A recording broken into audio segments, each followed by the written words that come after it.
everyone, and welcome to Creative Cakes by Sharon. Today I'm going to show you how to make my delicious chocolate and cinnamon spiced cake. For this recipe you'll need 1 cup of milk, 1 cup of firmly packed brown sugar, 2 eggs, 250 grams of plain flour, 100 grams of white cooking chocolate, 1 teaspoon of vanilla extract, a teaspoon of baking soda, and a 1/4 teaspoon each of cinnamon, nutmeg and allspice. I've got 250 grams of butter, I've got some buttercream frosting which I've already prepared, I've got some store-bought caramel sauce, a wooden skewer, spatula, a whisk, I've got my cooling rack, a bowl, my sieve, as well as a 6-inch pan which I've lined with some non-stick baking paper. This recipe is super easy because it's all done in the one pan. So the first thing I need to do is melt my butter on a low heat. Once the butter's melted, I'm going to pour in my milk and give it a little stir to combine. To this I'm going to add my vanilla extract, followed by my white chocolate. Once the white chocolate has melted fully, I'm going to add the brown sugar. Once the brown sugar has fully dissolved, the liquid turns into a nice light brown caramel colour. Now I need to leave this on the stove to cool down a little bit. For this recipe the flour needs to be sifted, and the best way to combine all of the spices and the baking soda is to sift them all together.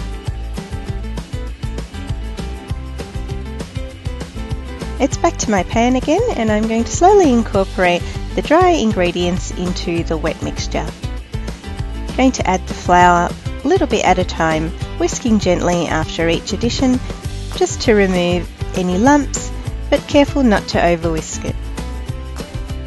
And finally I'm going to add my 2 eggs which I've whisked in another separate bowl.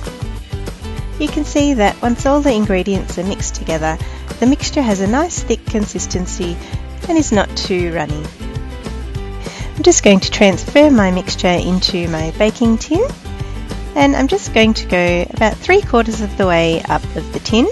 You could fill it all the way up if you liked, but I'm going to reserve just the tiniest little amount to sneak in 2 little cupcakes. I'm going to keep my patty pans and my cake tin on a baking tray and pop them into my preheated oven. The cupcakes will take approximately 20 to 25 minutes and the cake will take roughly about 60 minutes.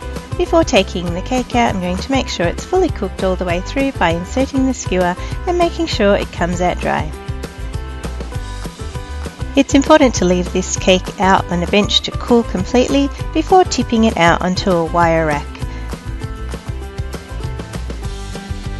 It's then ready to be frosted, which I'm going to do with my buttercream frosting that I've already prepared, and top it with a delicious swirl of caramel sauce.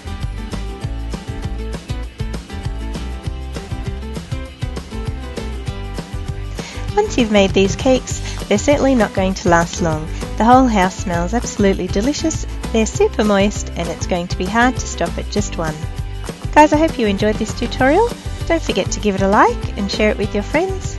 If you're not already a subscriber, make sure you click the subscribe button so you can see all my creative cake tutorials. And stay tuned, I've got a sneak peek on the screen now of my next tutorial where I'm going to make something creative using this recipe as my base.